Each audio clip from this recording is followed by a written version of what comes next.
जय गुरुदेव नाम किसका, प्रभु का पावन नाम, प्रभु का पावन नाम। जय गुरुदेव।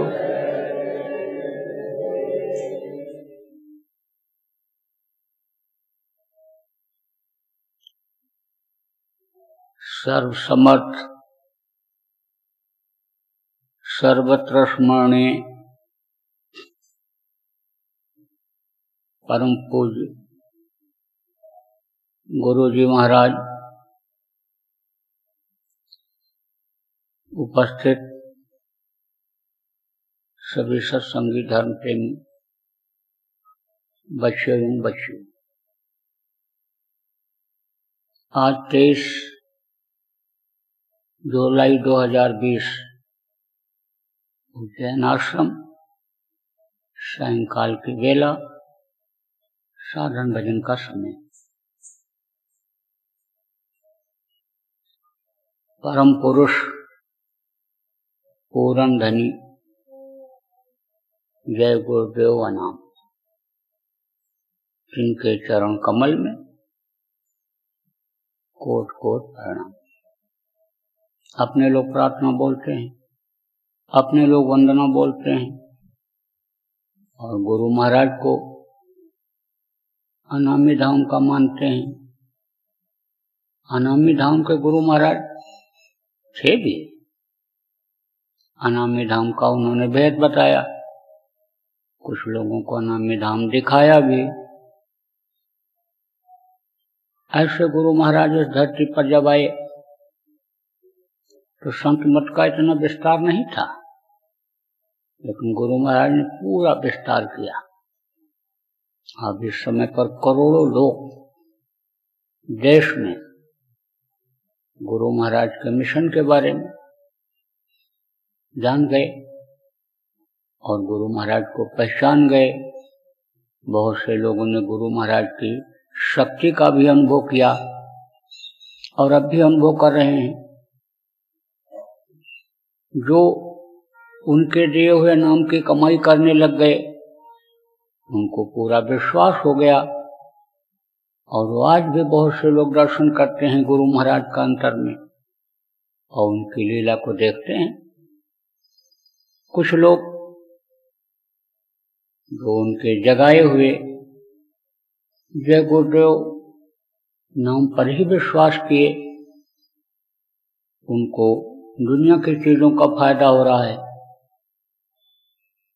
उनको भी लाभ मिल रहा है, उनको भी विश्वास हो रहा है। लेकिन ऐसे लोगों का विश्वास थोड़ा डगमगाता रहता है।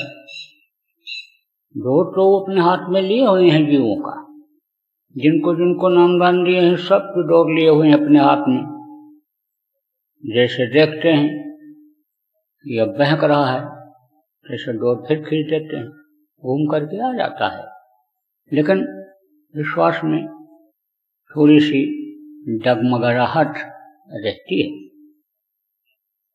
गुरु महाराज को लोग बाबा जय गुरुदेव जी महाराज कहते थे, अब भी इसी नाम से जानते हैं, क्योंकि उन्होंने जय गुरुदेव नाम को जगाया था। और जब जगाया और जय गुरुदेव नाम को उस मालिक से जोड़ा, तो उनके अंग अंग में जय गुरुदेव प्रभु की धार जय गुरुदेव नाम से उतर करके आई और जगह जगह पर लोग जय गुरुदेव बोले। मुसीबत में, तकलीफ में लोगों को गुरु महाराज दिखाई पड़े। आज भी गुरु महाराज को बहुत से मुसीबत में लोग जय गुरुदेव बोल करके और देखते हैं, अनुभव करते हैं कि देखो ये हमको बचा रहे हैं और उन्होंने हमको बचा लिया। जो साधना करते हैं गुरु महाराज के रोम रोम के पास के सुराग से जय गुरुदेव नाम की ध्वनि को सुनते हैं। आप बहुत से लोगों को नामदान जब दिया गया प्रेमियों, तो उस समय पर धनियों का नाम बताया गया, स्थान बताया गया और उनकी आवाज बताई गई। यह भी बताया गया बराबर यहाँ इसी नाम की आवाज होती रहती है, तो धनियों के रोम रोम से वो आवाज निकलती है और वो पूरा वातावरण में फैल जाती है और फिर समझो कि जय गुरुदेवमय हो जाता है। इसी तरह से बहुत से लोगों को अब भी जय गुरुदेव नाम की महिमा के बारे में गहराई से पता लग गया है। तो ऐसे जय गुरुदेव नाम का प्रचार करने वाले गुरु महाराज प्रेमियों बराबर कहा करते थे कि यह मनुष्य शरीर किराए के मकान की तरह से है, इसको खाली कर देना पड़ेगा।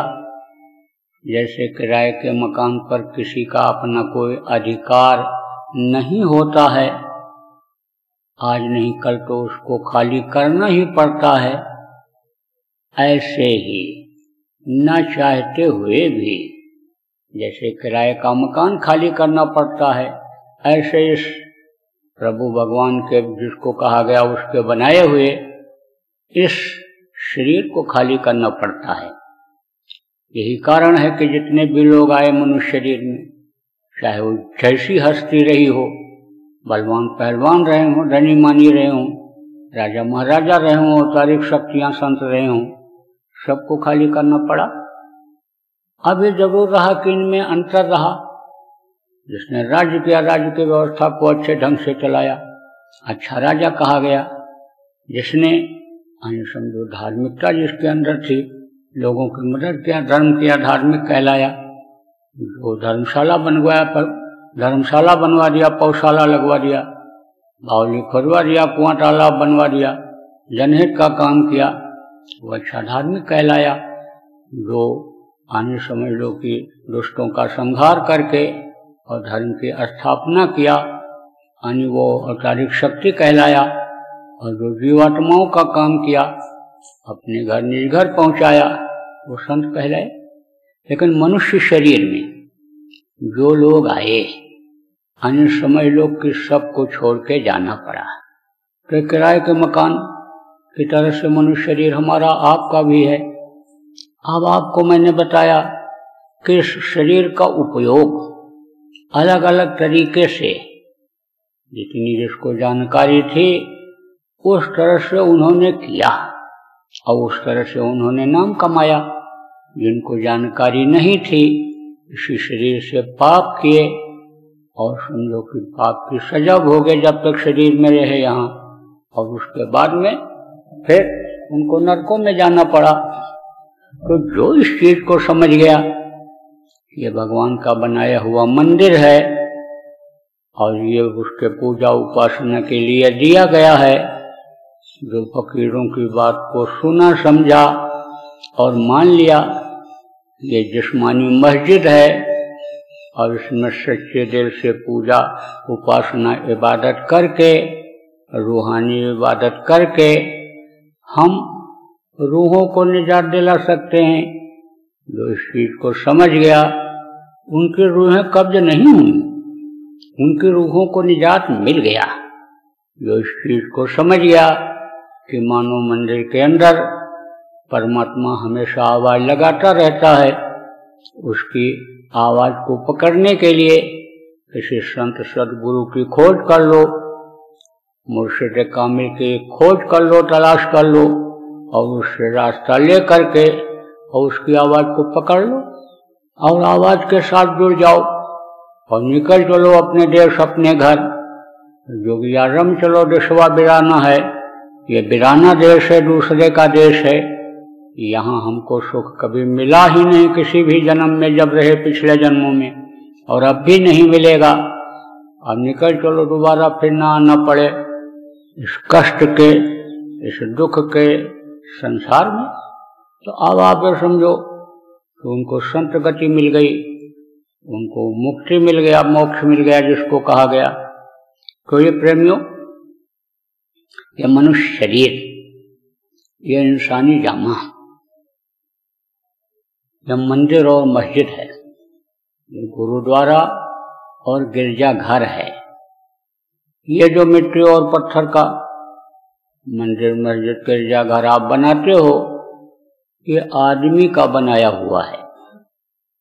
और ये जो हड्डी मांस और खून का बना हुआ, ये जो 5 तत्वों से और समझो ये 6 शक्तियों से ये जो बना हुआ मनुष्य शरीर है, ये उस मालिक जिसको भगवान कहा गया, खुदा जिसको कहा लोगों ने, उसका बनाया हुआ है।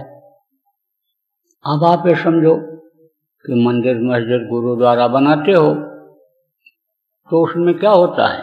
गुंबद होता है। मंदिर में भी होता है, मस्जिद में भी होता है, गुरुद्वारा में भी होता है। आप ये समझो कि चाहे कोई गुरु रहे हो और गुरुद्वारा जिनके नाम पर बना हो, चाहे कोई, मतलब यह है कि मुर्शिद कामिल जिनको कहा गया, जिनको पैगंबर कहा गया, समझो कि वो रहे हों, चाहे कोई संत रहे हों, तो समझो कि उनके अंदर ताकत शक्ति तभी आई कि जब वो ऊपरी लोकों में गए और वहां से ताकत को लिया, अपनी जीवात्मा के अंदर उतारा, तो ऊपर में जो महल और जो इस तरह के यानी मंदिर हैं, मकान हैं, वो तो लोगों ने जो भी रहे, जिस धर्म जाति में रहे, सबने एक ही तरह का देखा। तो जो देखा उसी का तो यहाँ अनुकरण करेंगे। सब में गुंबद है, बुर्ज हैं और दरवाजे हैं, खिड़कियां हैं। तो ये जो आदमी बनाता है मंदिर, मस्जिद, गुरुद्वारा, यानी आप तो समझो कि उसमें ये चीजें हैं। ऐसे इस शरीर में भी, इसमें भी गुंबद है, इसमें भी आप तो समझो कि बुर्ज है, आप तो समझो कि इसमें भी दरवाजे हैं, इसमें भी खिड़कियां हैं। कैसे? यह आपको मैं बताऊंगा कि इसमें 52 तो हैं, आपका समझो कि कुंगूरे, और आप समझो कि 12 हैं बुर्ज, और 9 हैं इसमें दरवाजे, और खिड़कियां तो अनगिनत हैं। कैसे? आपको बतलाता हूं। देखो, 12 जो कुंगूरे हैं, जो 12 बुर्ज हैं, वो क्या हैं? देखो, ये हाथ की कोनी, और एक यहाँ जोड़, और एक जोड़ यहाँ, 3 जोड़ एक हाथ में, और 3 जोड़ एक हाथ में, और 3 जोड़ दाहिने पैर में, 3 जोड़ बाएं पैर में। अब ये समझो हो गए 12, और समझो कंगोरे कितने? 52, 32 दांत और 20 नाखून, ये 52 हो गए। और 9 दरवाजे हो गए, 2 आंख और 2 कान, 4, और 2 नाक ये सुराख, ये 6, एक मुंह 7, और एक मल त्याग करने का रास्ता, दूसरा मूत्र त्याग करने का रास्ता, तो ये 9 हो गए। और खिड़कियां अनेक, का इंद्रिय द्वार झरोखा नाना, और तांता सुर बैठे कर थाना, आवत देखें विषय बयारी, तुरते दे कपाट उगारी। गोस्वामी जी महाराज ने जब देखा कि भाई इस काल के देश में, और काल ने देवताओं को बना दिया, किस लिए बना दिया? कि जीवात्मा निकलने न पाए, तो उनको रोम रोम में बैठा दिया। हर रोम के पास में सुराख है। अब कौन इनको गिन सकता है? कितने रोम हैं शरीर में, कौन गिन पाएगा? तो अनेक इंद्रिय द्वार झरोखा नाना, यानी बहुत इसमें झरोखे हैं। झरोखा किसको कहा गया? झरोखा खिड़की को कहते हैं, छोटे दरवाजे को कहते हैं। देखो, पहले के राजा महाराजा लोग जब महल बनाते थे तो उसमें खिड़कियां ही खिड़कियां लगवा देते थे, छोटी छोटी, आमने सामने खिड़की लगवाते थे कि जिससे हवा क्रॉस कर जाए। और पूरा महल ठंडा रहता था, हवा जब क्रॉस कर जाती थी आमने सामने। आप देखो जयपुर में अब भी हवा महल है, लोग देखने के लिए जाते हैं। ऐसे ही इस शरीर में बहुत सी खिड़कियां हैं, और वो मालिक कहाँ है बैठा है? वो ऊपर बैठा है, यहाँ सबसे ऊपर। कहाँ? इन दोनों अन्य आंखों के बीच में, यहाँ उसका स्थान है, और वहीं से बाग लगा रहा है, वहीं से आवाज लगा रहा है, इधर आ जाओ, इधर आ जाओ, इधर आ जाओ, मैं तुमको बुला रहा हूं। लेकिन ये जीवात्मा उसकी आवाज को पकड़ नहीं पा रही है, सुन नहीं पा रही है, तो वो बहुत ऊपर। लेकिन उसके लिए जितने भी जीव हैं ये सब नजदीक हैं, वो तो वहीं से देखता रहता है और वहीं से ये धार देता रहता है हर जीवों को, अपनी आवाज के जरिए जिंदा रखता है जीवात्मा को। लेकिन ये जीवात्मा मन के साथ समझ लो कि ये नीचे की तरफ इधर झुक गई, इधर इसका लगाव हो गया, और मन ये जो इंद्रियां हैं, इंद्रियों के घाट पर बैठ करके अन्य रस लेने लग गया। तो इतना जानकारी होते हुए भी वो मालिक है और इसी शरीर के अंदर है, और मिलता इसी शरीर के अंदर है, और समझ लो कि जिसको मिला इसी मनुष्य शरीर में मिला, इसी मानव मंदिर में मिला, और इसी जिस्मानी मस्जिद में जिसने सच्चे दिल से खोजा उसको वो मिला। जिसने यानी ख्वाहिशों की इबादत छोड़ी, रूहानी इबादत किया, मुर्शिद कामिल की से तालीम ले करके और हिफाजत के साथ इस जिस्मानी मस्जिद को साफ सुथरा रख करके और इससे इबादत किया, उसको खुदा का दीदार हुआ, उसको प्रभु का दर्शन हुआ।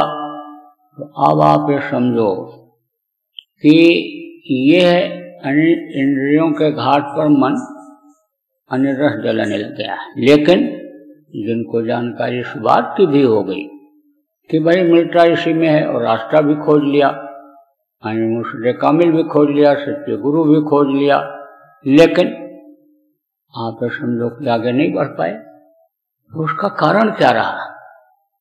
कारण ये रहा कि गुरु के वचन को भूल जाते हैं, एक कान से सुनते दूसरे कान से निकाल देते हैं, क्योंकि ये इन दुनिया की चीजों को सुनने का आदी हो गया, दुनिया की चीजों को देखने का आदी हो गया, जिसकी वजह से ये जो शरीर को बनाने में मदद करने वाली शक्तियां रहीं, समझो कि ये जल पृथ्वी अग्नि वायु और आकाश, जिससे ये शरीर चलता है, समझ लो कि ये अपनी ताकत को खोने लग गई, पूरी ताकत उसमें नहीं रही।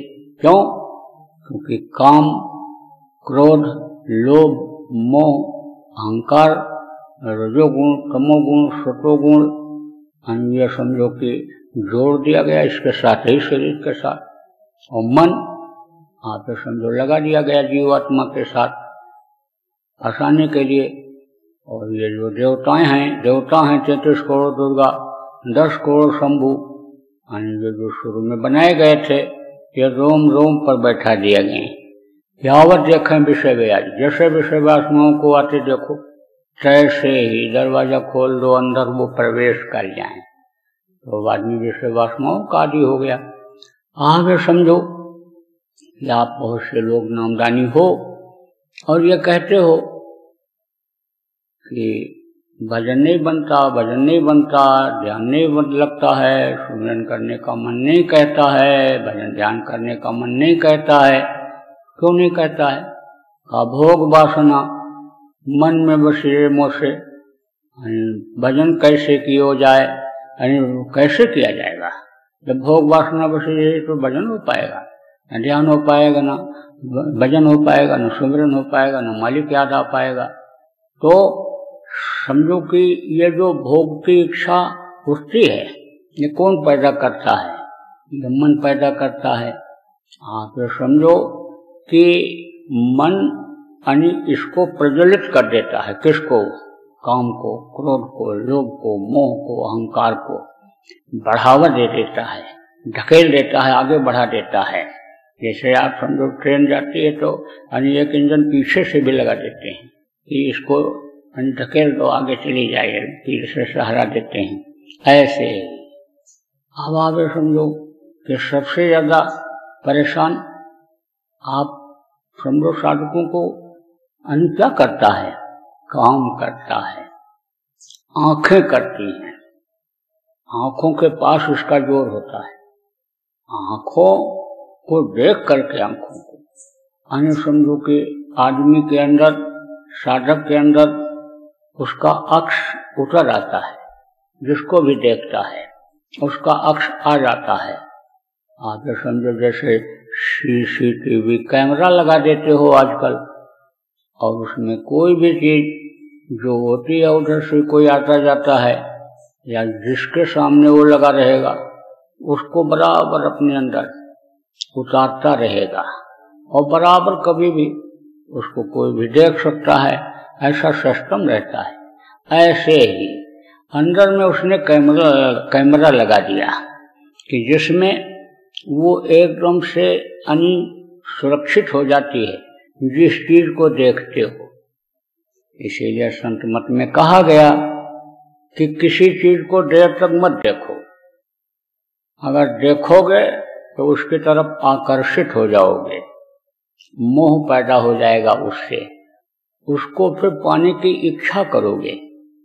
देखो तो दिल में उतरने न पावे, अगर देखो भी तो दिल में न उतरने पावे, और दिल में अगर उतर गया, कैमरे में कैद हो गया, तो फिर उसका छूटना मुश्किल होता है। आप ये समझो पाराशर बचपन में ही चले गए थे पढ़ने के लिए। पहले गुरुकुल में लोग पढ़ते थे और पढ़ाई जब तक वहां रहते थे पूरा ब्रह्मचर्य का पालन करते थे और नियम संयम से वहां रहना रहता था, तो हृष्ट पुष्ट शरीर हो जाता था, तेजवान पुरुष हो जाता था। जब पढ़ करके वापस लौटते थे तो गृहस्थ आश्रम में जाते थे, शादी ब्याह होता था और संतान की उत्पत्ति होती थी सृष्टि को चलाने के लिए।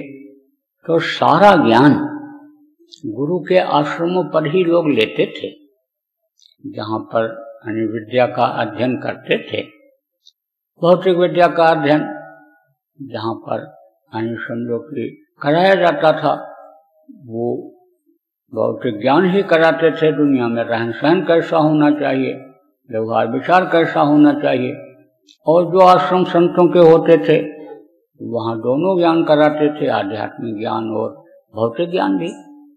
तो पढ़ लिख करके वापस लौट रहे थे, सवारी का साधन था नहीं, घर वापस आने के लिए नदी पार करना रहता था।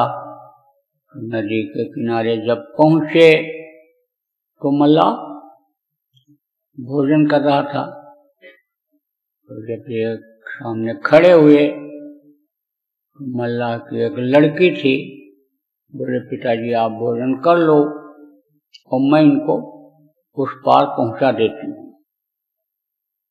छोटे छोटे बच्चे भी पिता के काम को सीख जाते हैं, अब भी सीख जाते हैं, ऐसे ही वो भी सीख गई थी।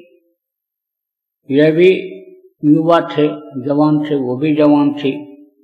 इन्होंने कभी जवान लड़की को देखा नहीं था, बचपन में ही पढ़ने के लिए चले गए थे। जब इन्होंने उसको देखा तो देखते ही उसका अक्ष आ गया इनकी आंखों में और हृदय में बस गया, और वहीं पर काम वासना जग गई। और उसने भी जब इनको देखा कि तेजवान पुरुष है, हृष्ट पुष्ट है, तंदुरुस्त है, तो ऐसा पुरुष तेजवान पहले उसने देखा नहीं था। गृहस्थ लोगों को ही पार किया करती थी, और गृहस्थ आश्रम में भी जो रहते थे इतना संयम नियम का पालन नहीं कर पाते थे, इसलिए वो भी इनकी तरफ आकर्षित हो गई। तो इन्होंने उसके सामने नदी पार होते समय नदी में एक प्रस्ताव रख दिया कि तुम अपना संबंध शारीरिक मुझसे बना लो।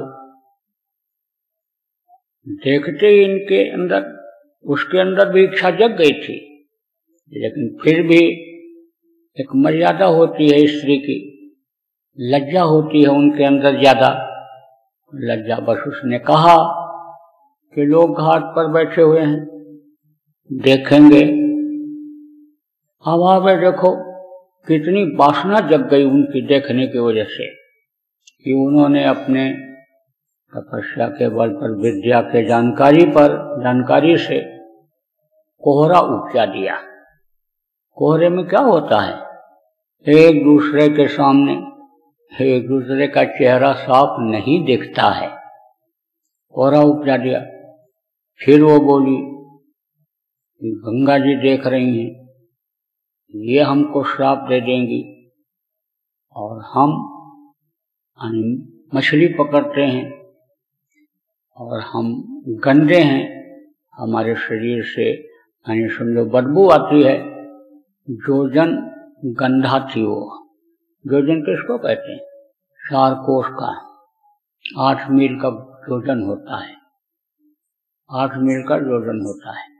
तो 1 जोजन तक उसके शरीर की बदबू जाती थी, उसका नाम था जोजन गंधा।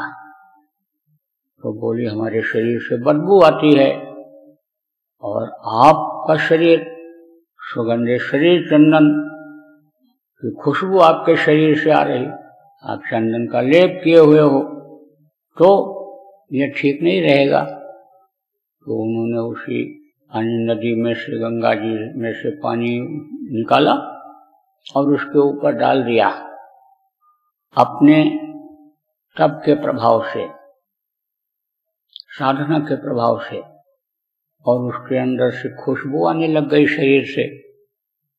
जोजन सुगंधा हो गई वो। 1 जोजन तक उसके शरीर से खुशबू जाने लगी, 1 जोजन तक महक जाने लग गई उसके शरीर की।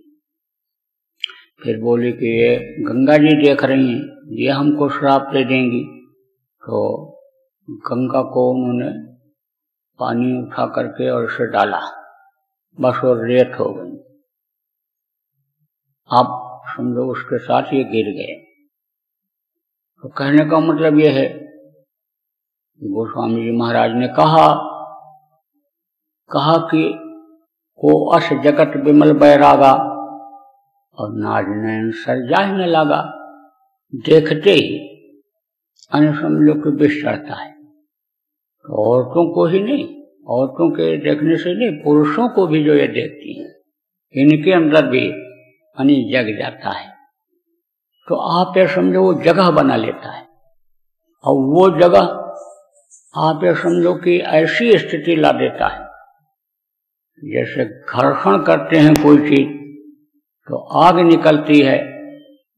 अब आप ये समझो कि आग कितना दुखदाई होती है, कितना जलन पैदा करती है, और बहुत से लोग तो समझ लो आग में जल करके खत्म ही हो जाते हैं। आप ये समझो बहुत से लोगों का अस्तित्व मिट गया इसी में, और बहुत से लोग इसी में अब भी परेशान हैं, इसी आदत में, बुरी आदत में। झूठ भी बोलते हैं, बेईमानी भी करते हैं, चोरी भी करते हैं। किस लिए?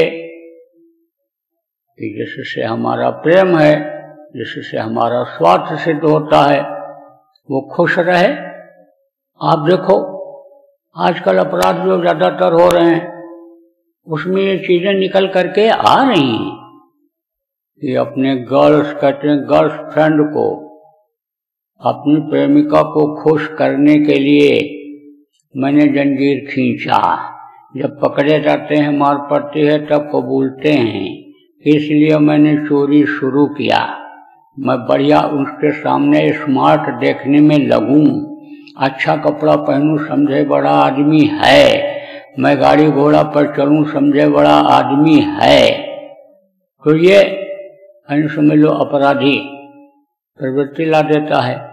अब आजकल तो लोग समझो कि इस चीज को फैशन बना ले रहे हैं लेकिन यह भी हम आज याद दिलाएंगे कि जब इस तरह की कोई स्थिति पिछले समय में आई, आज की तरह से नहीं भी रही, कुदृष्टि ही पड़ी, दिल में कुदृष्टि की बात आई तो समझ लो महाभारत हो गया, आप समझ लो रावण का सर्वनाश हो गया। तो ये वो भूमि है, ये वो देश है। इसलिए प्रेमियों, जो आप सत्संगी हो, जो आप धर्मनिष्ठ लोग हो, आप इससे बचो और बच्चों को भी बचाओ, उन पर ध्यान रखो। ये जो कोरोना रोग इस समय पर फैला हुआ है, लोग रिसर्च कर रहे हैं, दवा खोजने पर नहीं मिल रही है। बहुत से लोगों ने इस चीज की खोज किया कि यह मांसाहार से बढ़ा है, जानवरों का, पक्षियों का मांस खाने की वजह से यह पैदा हुआ है और ज्यादातर उन्हीं को हो रहा है। अभी तो ये बहुत तेजी से फैल रहा है। अब इस वक्त पर तो यानी समझो छुआछूत की वजह से फैल रहा है। जिनके अंदर हो गया, उनके मुंह से जो सांसें निकलती हैं, यानी आवाज निकलती है, जिसको छूते हैं उससे हो जा रहा है। लेकिन पहले शुरुआत इसकी उन्हीं को ज्यादा हुई जो मांसाहारी लोग हैं, और अब भी मांसाहारियों के ऊपर ही इसका ज्यादा असर हो रहा है। बहुत से लोगों ने तो मांस खाना बंद कर दिया और सरकार को भी मांस की दुकानों को बंद कराना पड़ा, शराब की दुकानों को बंद कराना पड़ा। लॉकडाउन में बहुत से लोगों की शराब छूट गई, जो थोड़ा बहुत कभी पीते थे, आदत के गुलाम नहीं थे, बहुत से लोगों ने उन्होंने उसको छोड़ दिया। तो ऐसी स्थिति आ जाती है कि आदमी को छोड़ना पड़ता है। अब आप ये समझो कि आगे कोई ऐसी बीमारी आ गई जो व्यभिचारियों को होने लग गई, तब क्या करोगे? ऐसे के अंदर बीमारी आ गई, जैसे इस वक्त पर कहते हैं कि एड्स जिसको हो जाता है, और एड्स वाले के संपर्क में जो आता है उसको हो जाता है।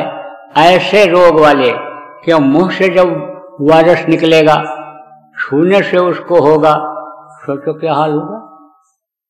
देखो, आज हम बता देते हैं आपको, आज 23 जुलाई 2020, आप नोट कर लो, जैन आश्रम पर मैं बोल दे रहा हूं, बता दे रहा हूं। अगर लोगों ने अपना चाल चलन ठीक नहीं किया, आश्रम जो व्यभिचार अगर खत्म नहीं हुआ, व्यभिचारीपन खत्म नहीं हुआ, तो ऐसे गुप्त रोग इनको पकड़ेंगे कि जो दवा से ठीक नहीं हो पाएंगे, और वही जानलेवा हो जाएगा। ऐसा सड़न बदन में पैदा होगा कि जो जानलेवा हो जाएगा। इसलिए हमारी यह प्रार्थना है और सत्संगियों से हमारी ये समझ लो अपील है, लोगों से, नए लोगों से हमारी ये प्रार्थना है कि आप इससे बचो। अब ये चीजें क्यों बढ़ती हैं? यानी समझो कि जैसे आग तेज क्यों होती है? जब उसमें घी पड़ जाता है, घी आग को प्रज्वलित कर देता है, बढ़ा देता है। तो इसमें काम वासना में घी का काम क्या करता है? यही पशु पक्षियों का मांस, और वो घी में पकाया जाता है, और मिर्च मसाला उसमें उत्तेजक चीजें जो डाली जाती हैं, उसको गलाने के लिए जो चीजें डाली जाती हैं, वो उत्तेजना पैदा करती हैं। आप ये समझो उसकी वजह से ये बढ़ रहा है। और अगर उसको शराब मिल गया, यानी समझ लो मांसाहारी को शराब मिल गया, वो इस तरह से यानी उसको पीने लग गया कि भाई इसमें अल्कोहल होता है, अल्कोहल पेट में पड़ी हुई चीज को गलाता है। किसी ने अगर समझा दिया पियक्कर ने और पीने लग गया, तब तो सारा ज्ञान खत्म हो जाता है। अपनी माँ को, बेटी को नहीं पहचान पाता है जब उसके अंदर ऐसा नशा चढ़ता है। इसलिए हमेशा इस चीज का प्रेमियों ध्यान रखो कि मांसाहार से बनी हुई कोई मांस से बनी हुई कोई चीज, अंडे से बनी हुई कोई चीज पेट में न जाने पावे आपके बच्चे और आपके परिवार के लोगों।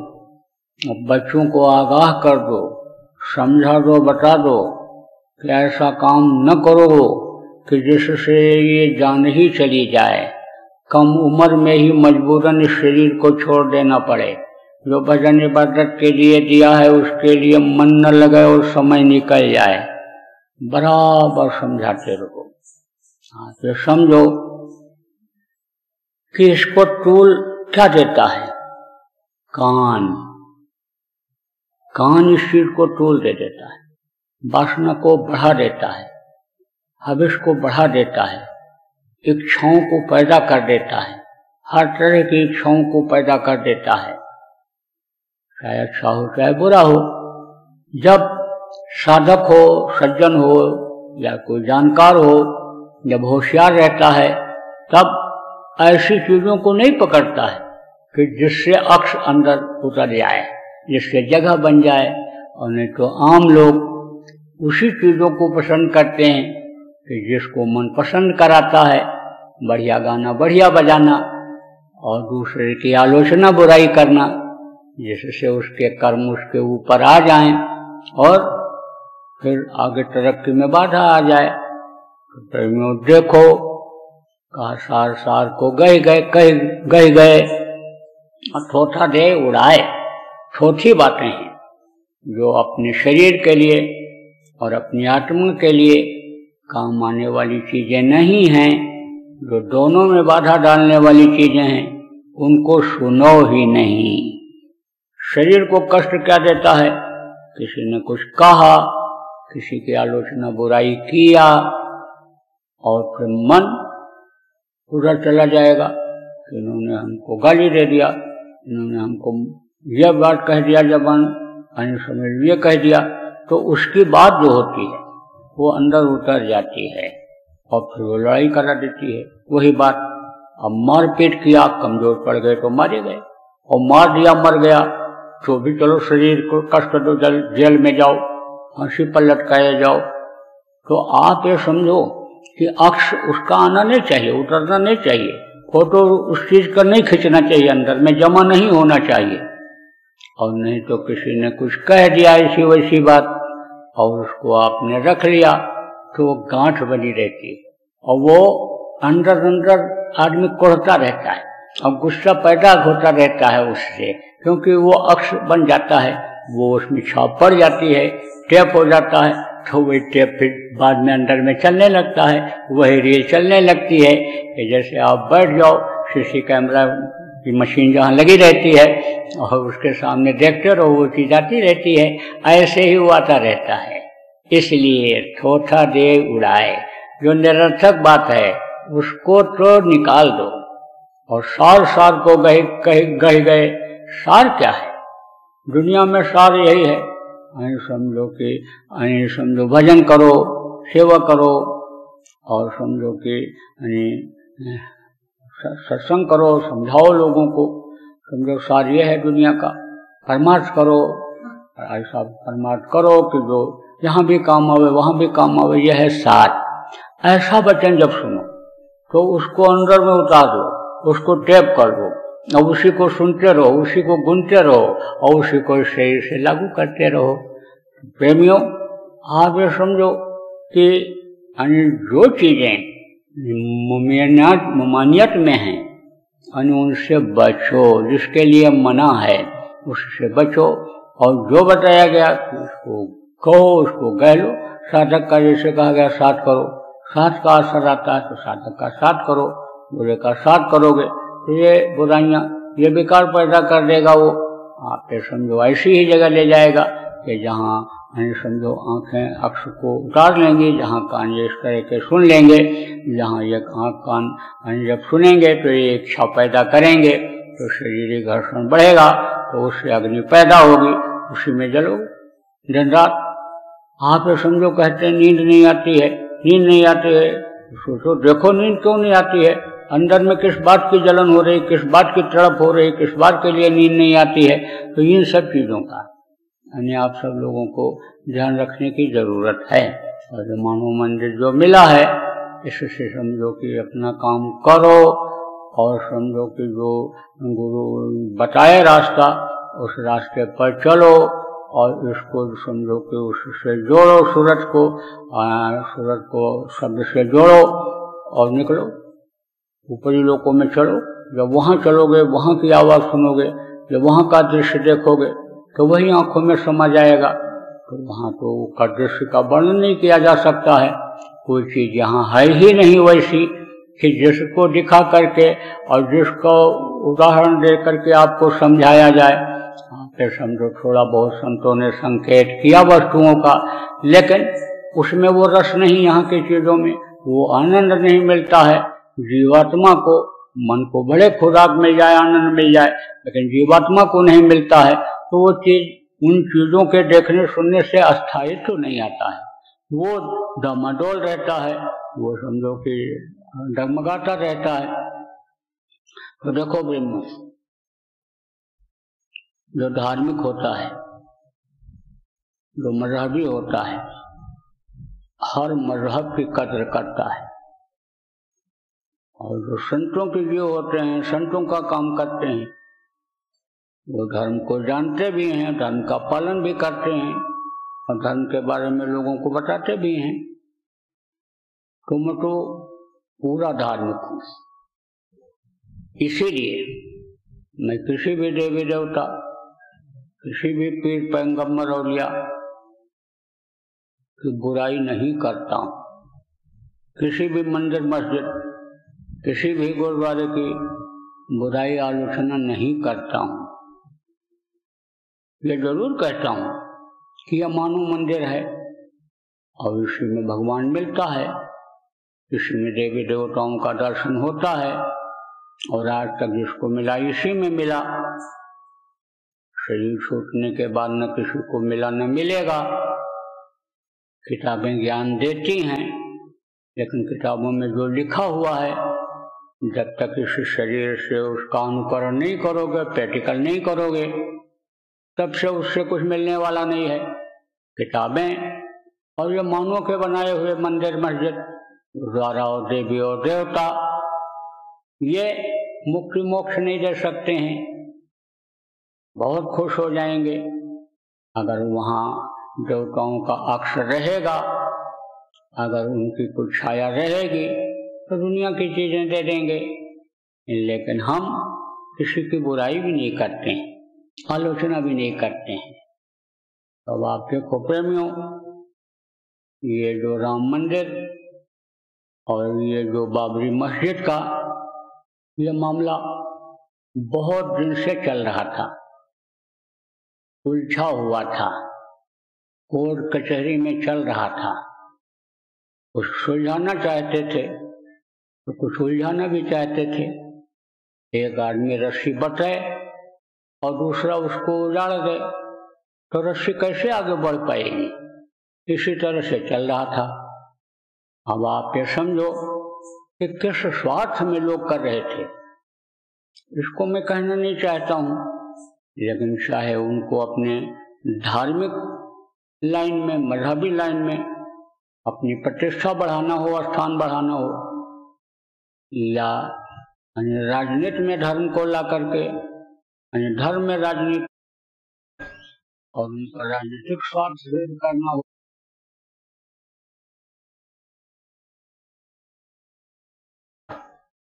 अब आप समझो कुछ लोग आए, शाकाहारी लोग आए, आप समझो कि कुछ अच्छे, और उन लोगों ने इसको सुलझाने की कोशिश,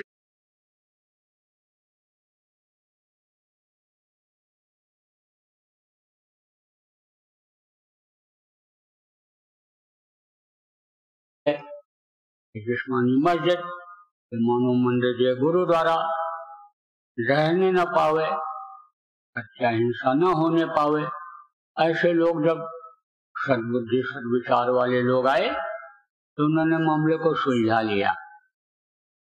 जब इन लोगों की इच्छा हुई, चाहे जैसे हुई, चाहे साथ की वजह से हुई और चाहे अंदर से ये इच्छा हुई, लोगों ने सोचा भाई बहुत दिनों से चल रहा है, मंदिर बन जाए, मस्जिद बन जाए, लोग अपना पूजा उपासना करने लगे।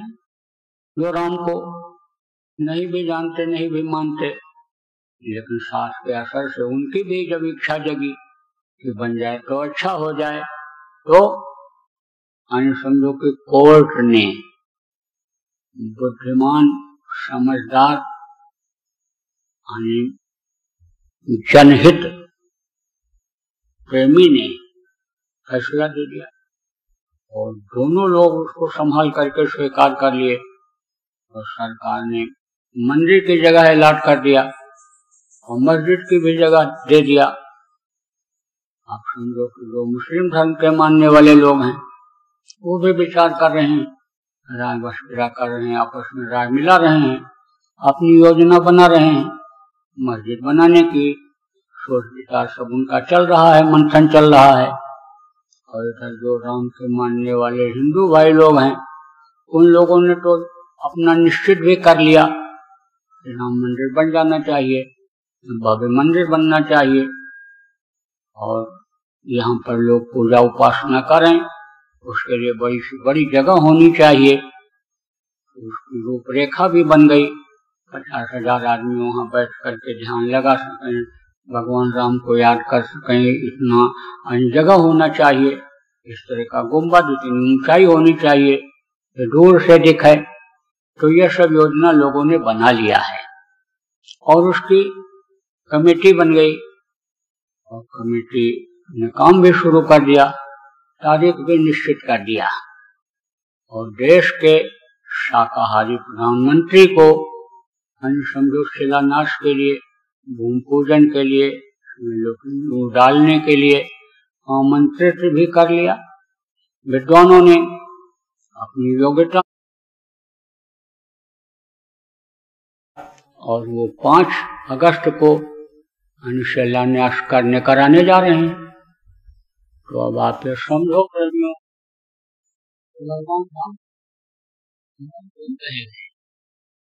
उन्होंने ऐसा काम किया, उनकी छाप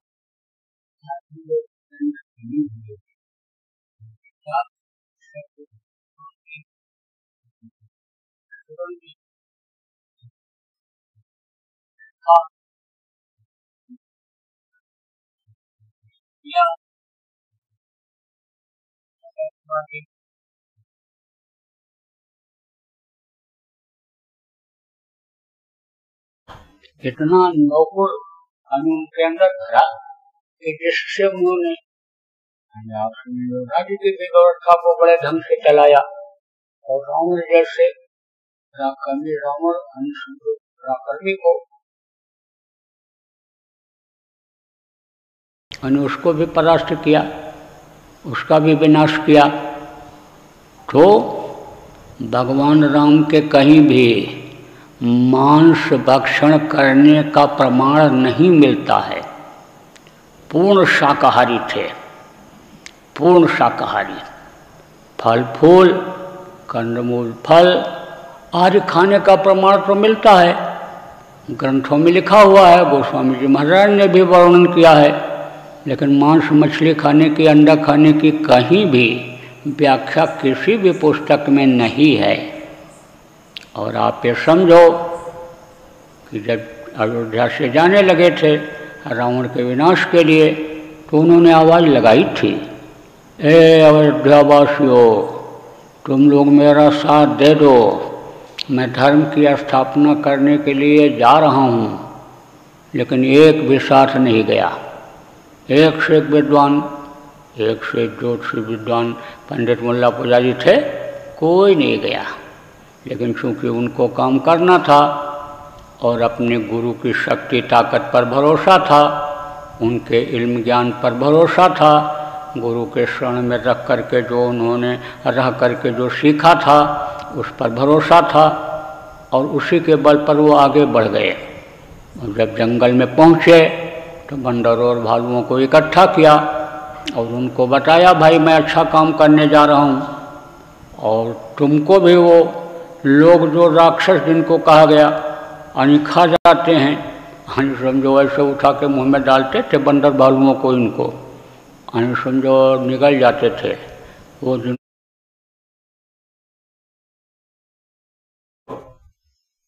तो जब इनको समझाया तो कहा भाई तुम हमारा साथ दे दो। तो बोले कि साथ हम कैसे दें, बहुत सारे अवगुण उन्होंने अपने अंदर गिनाए। तो बोले देखो अवगुण को फिर न दोहराओ, समझो कि गलती कर जाओ और उसको फिर न दोहराओ तो उसकी माफी भी हो जाती है। तो आप ये समझो कि ये हिंसा हत्या कर डालते थे। आप देखो जैसे बंदर ही है, कीड़ा मकोड़ा पेड़ पर लगा रहता है, मटा और ये सब चींटे लगे रहते हैं, सब मार के खा जाता है इसे। वो भी अहिंसा करते थे और भालू भी करते थे और जो उनके साथ जंगली जानवर थे वो भी करते थे। तो सबसे पहले उन्होंने उनको शाकाहारी बनाया था, उनको छुड़वाया था। तब वो जो 12.5 वर्ष तक गुरु के शरण में रह करके विद्या का ज्ञान किया था वो उनके अंदर भरा था। आप ये समझो कि गंदा बर्तन रहता है और उसमें अच्छी से अच्छी चीज आप रख दो, ऐसे ही गंदी जगह पर न दया मिल पाती है, उन्हें गंदी जगह से श्रद्धा प्रेम उमड़ता है।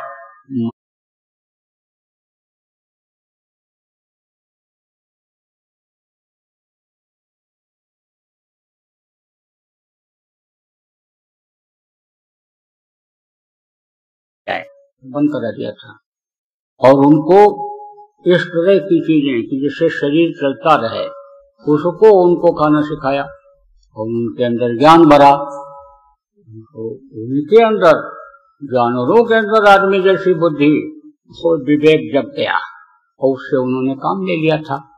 अब आप ये समझो जो भगवान राम के प्रेमी हो, आप ये समझो भगवान राम के नाम पर आप काम करना चाहते हो, आप उनका नाम बढ़ाना चाहते हो और उनकी जो शक्ति थी, जो शक्ति उनके अंदर में थी, वो शक्ति उस जगह पर लाना चाहते हो जहाँ पर मंदिर बनाने जा रहे हो।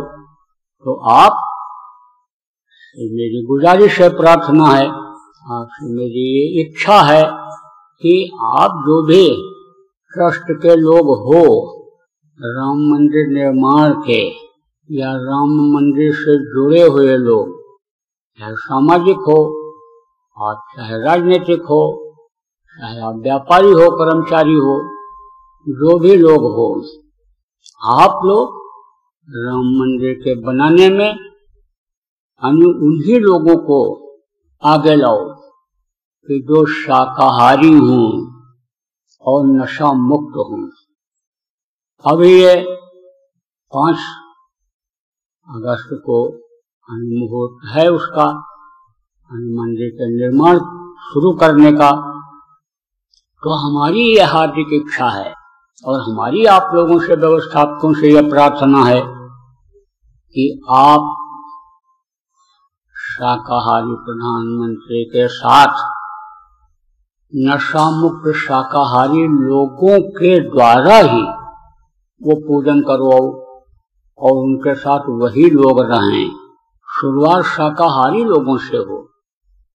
अब आप यह भी कहोगे कि भाई ये तो दिन में राम राम बोलते रहते हैं और रात को 250 ग्राम पी लेते हैं, तो ये नहीं जाएंगे कि जो 2-2 किलो मांस हजम कर जाने वाले और चंदन टीका लगाने वाले, राम के नाम पर मरने मिटने वाले, जेल जाने वाले, ये कैसे वहां नहीं जाएंगे कि जो शुरू से इसमें लगे हुए हैं।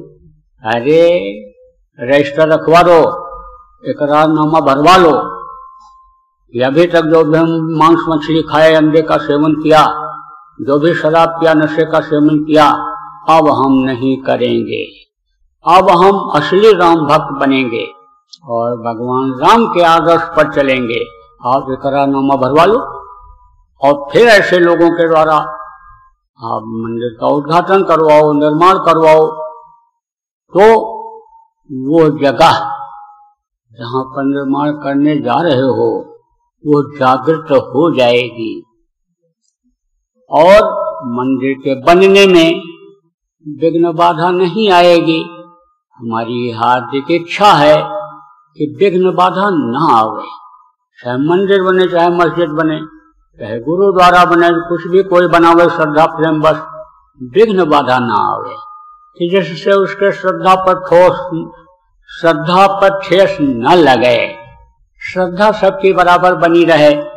अभी आज तो हर आदमी ये नहीं समझ पाएगा, ये मानो मंदिर है, ये जिस्मानी मस्जिद है, इसमें खुदा भगवान का दीदार होता है, इसी में आयतें सुनाई पड़ती हैं, इसी अनहद वाणी सुनाई पड़ती है।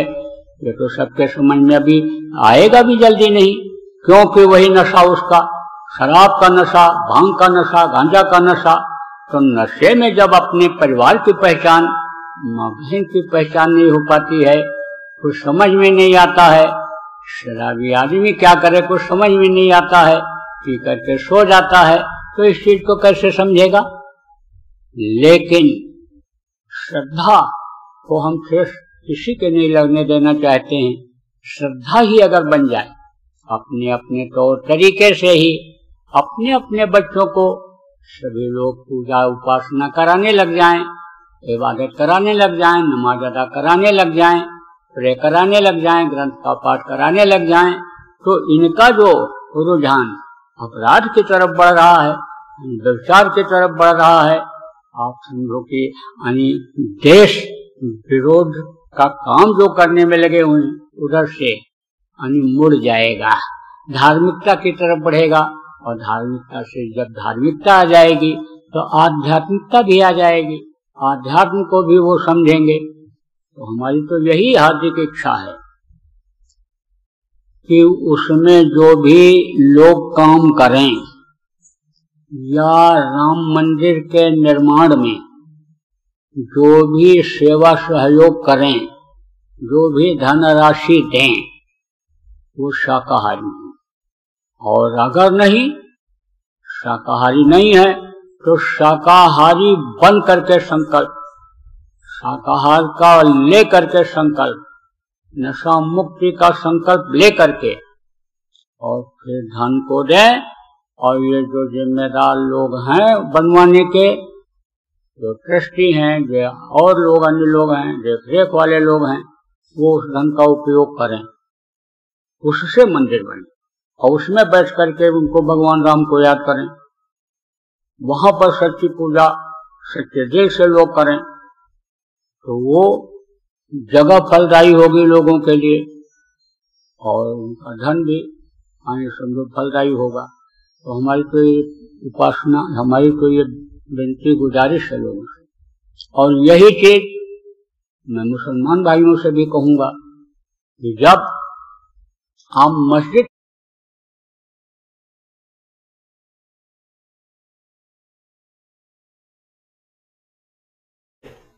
इबादती मरहबी रहमदिल लोगों का ही मेहनत और ईमानदारी की कमाई लगावें, जिससे उस जगह पर बैठ करके आप इबादत करो तो आपकी इबादत कबूल हो। बहुत इबादत करो कबूल न हो तो बेकार चला जाता है। इसलिए आप भी इन बातों पर गौर करो। कहीं भी कोई भी गुरुद्वारा बनाओ, कहीं भी इस तरह की चीज बनाओ, इन चीजों का अगर आप ध्यान रखोगे तो वो आपके लिए फायदेमंद होगा। अब अर्जी हमारी और मर्जी आपकी, आपके ऊपर ये चीज डाल दिया। लेकिन हमारा ये फर्ज बनता है कि हम आपको समय समय पर बताते रहें। तो हमने समय पर आपको बता दिया। काफिला निकला था, निकाला गया था, गुरु महाराज ने भी बहुत सारे काफिले निकाले और हमने भी निकाली। हजारों हजार गाड़ियां साथ चली, 6-6 हजार झंडे लगा डाले 100-100 फुट की ऊंचाई पर प्रेमी लोग, खूब प्रचार किए, जगह जगह पोस्टर लग गए, जगह जगह। और जिसमें कई वर्ल्ड रिकॉर्ड भी बने। तो वहां पर लोग पत्रकार सम्मेलन रखते थे, तो पत्रकार हमसे पूछते थे राम मंदिर के बारे में आपका क्या ख्याल है, राम मंदिर आप बनवाना चाहते हैं, सहयोग करेंगे नहीं करेंगे, कैसा होगा क्या होगा। हमने कहा भाई समय आएगा तो बताएंगे। अरे कुछ बोल दीजिए, अरे कुछ बोल दीजिए। तो क्या बोल रहे हैं, ज़्यादा बोलना ठीक नहीं रहता कोई चीज़, और चुप रहना भी नहीं ठीक होता है। तो मैं उनसे कहा करता था समय आएगा तब बोलूँगा। अब समय आ गया बोलने का, तो आज मैं बोल दे रहा हूँ। आज की तारीख को आप लोग नोट कर लो। बोलो जय गुरुदेव, जय गुरुदेव, जय गुरुदेव, जय गुरुदेव, जय गुरुदेव, जय जय गुरुदेव।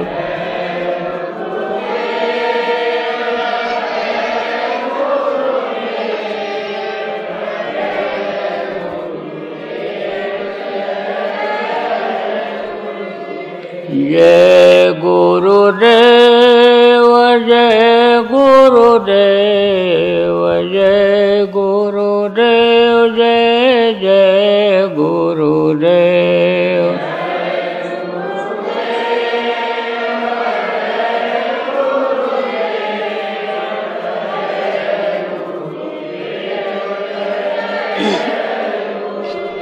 जय गुरुदेव, जय गुरुदेव, जय गुरुदेव, जय जय गुरुदेव।